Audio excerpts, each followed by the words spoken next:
तो हम लोग उन सब चीज़ों को टच करने वाले हैं। और चूंकि हम लोग बिहार से आते हैं तो हमारे म्यूज़िक में ये दिखता है, ये जो बिहारीपन है वो हम खुद ही हैं। तो स्टार्ट अब हम लोग की बारी आई है, तो हम लोग की बारी तो अब हम लोग के बीच में जो दिख रहा है, जो बीत रहा है, जो सीख रहा है, जो ढीठ से टिक रहा है, जो हम लोग के साथ चल रहा है, जो स्ट्रगल हम लोग लड़ रहे हैं, उसी को हिप हॉप में कन्वर्ट करके बस प्रेजेंट कर रहे हैं। Musically we are very rich. The first thing that they are liking is our music. I think that's why they are diving deep and trying to explore more about me and the music and everything. Bihar में जब हम आते हैं या बिहार की जब अक्सर हम बात करते हैं तो राजनीति जैसा विषय जो है यहाँ पर अछूता नहीं है, लेकिन राजनीति के विषय को एक अलग तरीके से इस्तेमाल करना, समाज की हकीकत को अलग तरीके से बयां करने वाला एक इंसान हमारे साथ बैठा है जिसका नाम है अरिनार ब्लैक। इन्होंने रैप के माध्यम से जो है वो यहाँ के समाज की हकीकतों को बीते कुछ सालों में जो है लोगों तक पेश किया है।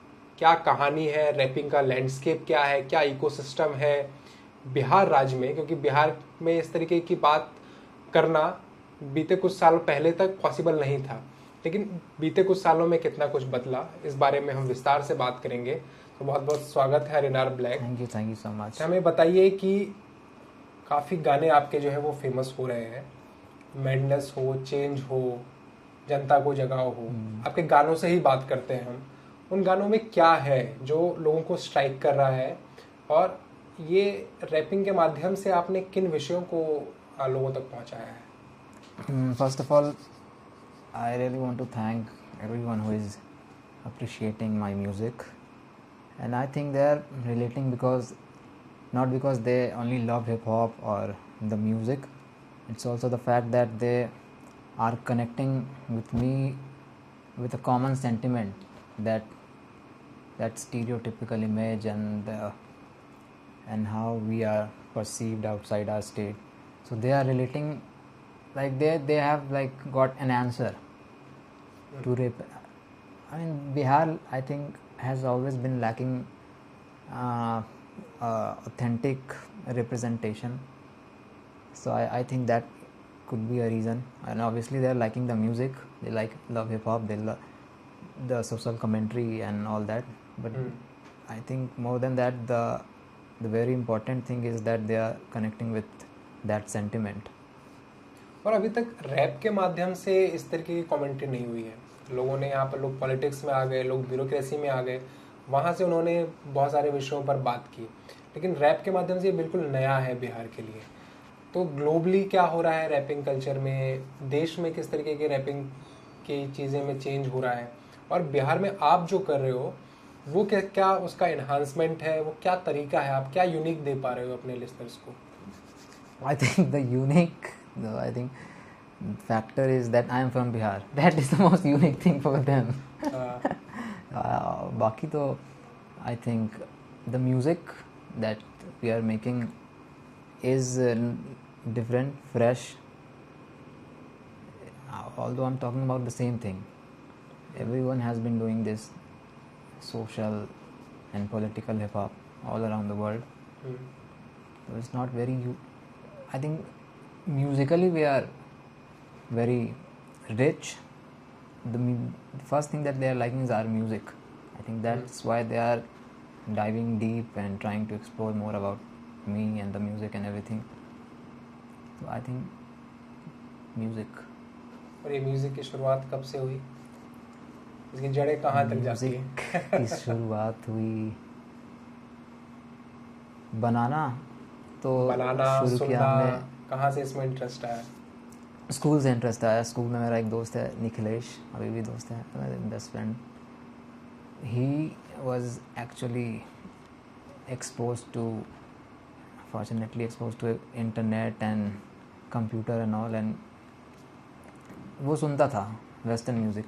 उसने ही सुना है अपना सारा, जितना भी उसके पास एक प्लेलिस्ट था, म्यूज़िक का फोल्डर सब होता था, वो अब सुनाता था। उस वक्त 2007, 8, 9 वाला जो टाइम था, VH1 डेज, उस वक्त ही स्टार्ट हुआ सब कुछ। पहले तो सुनना ही था, सुनते ही थे तो बहुत ज़्यादा अलग कुछ लगता था, कुछ फ्रेश लगता था, क्योंकि ऑलरेडी एक 2000 वाला बॉलीवुड सुन के सेम म्यूज़िक आदमी पक चुका था। तो मेरे लिए तो बहुत ही ज़्यादा फ्रेश था कि हम उन कुछ लोगों से भी बात करने की कोशिश की है जो वो बता रहे हैं कि किस तरीके से अरिनार ब्लैक ने जो है उनकी ज़िंदगी को बदला और किस तरीके से उनके साथ कोलैब करके उन्होंने अच्छे गाने बनाए हैं। अरिनार ब्लैक अब देश के कई हिस्सों में जो है वो शोज़ कर रहे हैं और उनका ये कहना है कि वो सोशल कमेंट्री इसलिए कर रहे हैं क्योंकि ये सवाल जो वो बिहार को लेकर उठा रहे हैं वो सिर्फ बिहार की इमेज को ख़राब करने के लिए नहीं है, क्योंकि यहाँ पर जो दिक्कतें हैं वो उसको जब तक सामने नहीं लेकर आएंगे तब तक शायद वो चीज़ें सॉल्व ना हो। तो इसलिए वो इस तरीके के सवाल उठा रहे हैं और उनकी टीम में भी काफ़ी लोग हैं जो उनकी मदद करते हैं, जो उनकी राइटिंग में मदद करते हैं, जो एडिट में मदद करते हैं। तो हमने उन तमाम लोगों से बात करने की कोशिश की है, तो आप उनसे भी हमारी बातचीत को सुनिए। जो बिहार का रैप कल्चर है उसको आप किस तरीके से देखते हैं और उसमें किस तरीके के बदलाव हुए हैं बीते कुछ सालों में? बीते कुछ सालों में बहुत सारे ऐसे नए रैपर हैं जिनमें बहुत ज़्यादा पोटेंशियल है। आप उनको ग्लोबली वो लोग बिहार को रिप्रेजेंट और हिप हॉप को रिप्रेजेंट करने का पोटेंशियल रखते हैं और ऐसी बहुत सारी चीज़ें हैं जो कि बिहार की कहानी है। तो बिहार जो है I think is the Detroit of India, you can say, and there are a lot of stories in the hood जो कि हम लोग को कहना है और हम लोग उसको कह रहे हैं अपने रैप से। काफ़ी सारे रैपर हैं जो ऐसा कह रहे हैं और ये बढ़ेगा ही। और जिस कहानी की आप बात कर रहे हैं वो कहानी क्या है, किस तरीके की कहानी आप लोग कह रहे हैं? तो बहुत सारी कहानी है जिसमें से तो मिस रिप्रेजेंटेशन और रिप्रेजेंटेशन नहीं होना भी एक कहानी है और बहुत सारी ऐसी बातें जो उठाता नहीं है कोई। बहुत आसानी से जज कर लेते हैं लोग कि ऐसा है बिहार, वैसा है बिहार, मगर उसका क्या रीज़न है, क्यों है और कैसे सुधरेगा वो तो बिहारी लोग बताएंगे। तो हम लोग अपने म्यूज़िक से ऐसा अवेयरनेस बनाने का कोशिश कर रहे हैं कि बात वैसे हो सके। लोग के बारे में तो अब हम लोग के बीच में जो दिख रहा है, जो बीत रहा है, जो सीख रहा है, जो ढीठ से टिक रहा है, जो हम लोग के साथ चल रहा है, जो स्ट्रगल हम लोग लड़ रहे हैं, उसी को हिप हॉप में कन्वर्ट करके बस प्रेजेंट कर रहे हैं। किस तरीके के टॉपिक्स चुनते हैं आप लोग? टॉपिक बोले तो सर मतलब अब जैसे किसी के साथ कोई भी दर्द चल रहा है वो मेरे को आके बताता है, भाई ऐसे ऐसे बातें हो गई, वो हो गया, वो हो गया, और मैं भी देख रहा हूँ समाज में ये चल रही है, वो चल रहा है, बहुत सारे मुद्दे हो गया, तो उसको कन्वर्ट करता हूँ, फिर उसको लिखता हूँ, उसके बाद लिखने के बाद उसको बस रैप में कन्वर्ट करता हूँ। और आपके पीछे जो गाना चल रहा है जिसमें अरिनार ब्लैक भी है, उनके साथ जो आपका कोलैबोरेशन हुआ वो किस तरीके से हुआ, उस सॉन्ग की क्या कहानी है और उसका एक्सपीरियंस बताइए आप। उस सॉन्ग की कहानी है कि मैं टूपाक का गाना सुन रहा था कैलिफोर्निया, तो उसका स्टोरी मैं देखा और उसके बाद सुना, उसके बाद क्या उसका टूपाक का कहानी है, कैलिफोर्निया का क्या सिस्टम है, उसके बाद उसने बताया कि भाई अपने जहाँ रहते हो अपने वातावरण, अब हम कहाँ रह रहे हैं बिहार में, तो बिहार के इंडस्ट्री को देखा, फिर क्या चल रहा है क्या नहीं, फिर भ्रष्टाचार भी बहुत सारा बढ़ चुका है, बढ़ने के बाद फिर उसको भाई हम अपने हिंदी स्टाइल में अपने लैंग्वेज में कन्वर्ट किया। भ्रष्टाचार ना हो तो यहाँ ख़त्म, नेता लूट रहे हैं क्या करें हम, आंखों में आंसू लेके धर्म के नाम पर राजनीति हो रही हर एक काम पर, आम लोग परेशान देखो इस बात पर, कर्ज का बोझ यहाँ हर एक खाप, नहीं नौकरी है यहाँ किसी जात पर, पैदा भेलियो हम शमशान घाट पर, गरीबी यहाँ दिखती नहीं, नेता की तिजोरी यहाँ भरती रही, बिहार में दलालों की चलती बड़ी, नदी में शहर या शहर में नदी, महंगाई बढ़ती रही घोड़े के रेस में, दरिंदे घूम रहे राजनीति के भेस में, इंसानियत खो रही अपने ही देश में, हाँ आवाज़ उठाओ जनता को जगाओ। मतलब हम लोग जनता को जगाने के काम कर रहे हैं, लेकिन कोई दिक्कत नहीं है, जनता तो सोई हुई है। और बीते कुछ महीने में ये देखा जा रहा है कि जिस तरीके से अरिनार ब्लैक के गाने काफ़ी वायरल हो रहे हैं, फेमस हो रहे हैं और सोशल कमेंट्री है उसमें अलग अलग टॉपिक्स वो उठा रहे हैं, चाहे अब्यूज़ हो, चाहे ड्रग्स हो, अल्कोहलिज्म हो, इन सारी चीज़ों पे एक तरीके से बात करते हैं। और ये सारी चीज़ों चाहे पॉलिटिक्स हो, तो ये एक रिस्की जोन भी है। तो कभी लगा कि इन इश्यूज़ को उठाकर एक रिस्क फैक्टर भी है, क्योंकि बहुत सारे एग्जांपल्स आ चुके हैं रैपर्स के सामने जिनको रिस्क का सामना करना पड़ा है और वो इंडिया में ही एग्जांपल है। ऐसा पता नहीं, मे भी हो सकता है,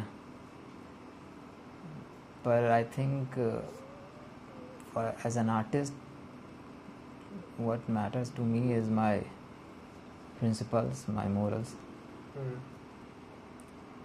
एंड अगर आप वो sacrifice कर दिए to please certain kind of people, then you are not, I think, an artist, a content creator हो फिर। कंटेंट बना रहे हो बनाओ, डालो डोज कुछ भी, नंबर्स लाओ, व्यूज़ लाओ। पर आई थिंक कोई भी आर्टिस्ट का 3 चीज़ होता है that makes them an artist. तो सब आजकल सबको आर्टिस्ट बोलने का चूल है अपने आप को, they like to be called artist. लेकिन I think the 3 things that I have discovered so far, first thing is their intent, second is their purpose, and third is their approach. अगर ये आपके पास नहीं है सही, तो आई थिंक कोई भी म्यूज़िक सीख सकता है, कर सकता है, बना सकता है गाना, पर आपका वैसा कल्चरल इम्पैक्ट अगर नहीं है तो क्या ही फ़ायदा। बस कोई भी just not aiming to make just another song, हर दिन लाखों गाना बाहर आ रहा है, क्या फ़र्क पड़ता है। अगर हम इतना टाइम दे रहे हैं म्यूज़िक को, इतना कुछ ऐसे जगह पे हैं जहाँ पे ये करना मेरे लिए 100 गुना ज़्यादा मुश्किल है। और अभी जो ये पॉपुलैरिटी है, फेम है, लोग पसंद कर रहे हैं आपके सॉन्ग्स को, तो किस तरीके के रिएक्शंस हैं उनके, तो वो क्या बूस्ट करता है कि ठीक है और बनाते हैं गाने? बहुत ही ज़्यादा मेरे लिए, मेरे मोरल को बूस्ट करता है, बहुत ही इनकरेजिंग है, बहुत ही ज़्यादा मोटिवेशन है मेरे लिए। तो अभी के लिए मेरा इंस्पिरेशन वही है फ़िलहाल। तो इससे पहले तो जब तक ये जगाव नहीं आया था और हम ऐसे ही म्यूज़िक तो कर रहे थे, पर बहुत ही ज़्यादा डाउट में रहते थे क्या करना चाहिए, नहीं करना चाहिए। ये एक थॉट था जो मेरे गुजरता रहता था मेरे सर से, दिमाग से। पर जब से जगाव आया है और एक्चुअली लोग, मतलब पीपल शोड मैसिव लव। और किस तरीके के प्रोजेक्ट्स पे आप लोग काम कर रहे हैं? क्या प्लान है, फ्यूचर प्लान की? अब ये 3-4 हिट्स तो हो गए, अब इसके बाद क्या किया जाए? क्या not hits, just hits on social media to be honest. हाँ, मतलब लोग तक पहुंचा है, बट स्ट्रीमिंग पे या यूट्यूब दैट मेक्स मनी वैसा नहीं हुआ है कुछ अभी तक। अभी तक आई एम ब्रोक, रियलिटी है। और बहुत सारे प्रोजेक्ट्स पे अभी काम चल रहा है, पिछले 4-5 साल से वही चल रहा है। इनफैक्ट अभी भी वही चल रहा है। हम लोग ऑलमोस्ट 30 गाना पे पैरेलली काम कर रहे हैं, जिसमें एक्सपेरिमेंट में भी हम लोग कुछ गाना डाले हैं। तो एक्चुअली पता चला कि क्या करना चाहिए, नहीं करना चाहिए, कितना लोग को पसंद आ रहा है। और अभी बहुत सारा प्रोजेक्ट्स है जो आने वाला है हम लोग का। 30 गाना में अभी तो 3-4 गाना ही आया है, तो अभी 25 गाना ऑलमोस्ट और है। लेकिन आपके इंस्पिरेशन कौन थे जहाँ से? मेरे और ये जो इंस्पिरेशन नाम है वाज उनका, ऑलवेज 90s पीपल, एमिनेम, नास, टुपाक, जे-ज़ी। और ये नाम जो आपने रखा इसका नाम पीछे? मेरा भी, I was inspired by Eminem. His name, the Arner is ARINAR. It was inspired from EMIN. So I took AR from Harsh and AR from Raj, which is my original official name, and put in between them, like Eminem, because I was so much inspired by him. I wanted to be like him. उससे हर कुछ inspire हुआ, उसके साथ चल रहे हैं, बोल रहे हैं, खा रहे हैं, पी रहे हैं, सब कुछ वैसे ही इंस्पायर हो गया था। तो ये नाम भी वहीं से एक बना भी जैसा जब स्टार्ट किए थे तब हुआ था। अब ब्लैक इसीलिए क्योंकि black is like a shout out to the black community, because it's their music, उनका ही म्यूज़िक है ये प्रीडोमिनेंटली, कोई इसको डिनाई नहीं कर सकता है। So I have huge respect, love for all the black people.